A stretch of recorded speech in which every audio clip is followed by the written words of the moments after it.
पिछली वीडियो में हमने जाना कि बरक़ी चार्ज क्या होता है। इस वीडियो में हम बरक़ी चार्ज की इकाई या यूनिट के बारे में बात करेंगे। बरक़ी चार्ज को स्मॉल क्यू से हम जाहिर करते हैं और इसके यूनिट को हम कहते हैं कूलम और इसे कैपिटल सी से जाहिर करते हैं। ये लफ्ज़ कूलम फ्रांसीसी साइंसदान चार्ल्स कूलम के नाम से मंसूब है, जिसने बरक़ी चार्ज के हवाले से बहुत तहक़ीक़ व दरियाफ्त की। जैसे हम वज़न और फासले को किलोग्राम और मीटर्स में नापते हैं, इसी तरह बरक़ी चार्ज को हम कूलम्स में नापते हैं। अब अगर हम बात करें कि एक ज़र्रे या इलेक्ट्रॉन या प्रोटॉन पे कितना चार्ज होता है, तो इसकी कदर होती है 1.6 इंटू 10⁻⁻19 कूलम्स।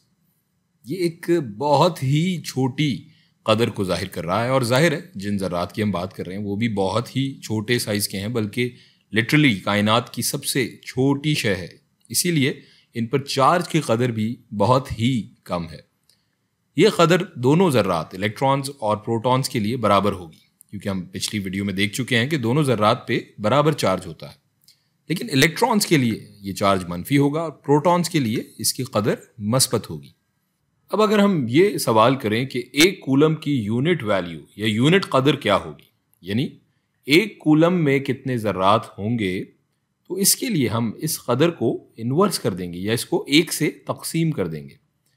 आप कैलकुलेटर से ही करके देख सकते हैं। इसका जवाब आएगा, ये अगर हम करें 1/1.6 इंटू 10⁻⁻19, तो इसका जवाब होगा 6.25 इंटू 10⁻18 इलेक्ट्रॉन्स।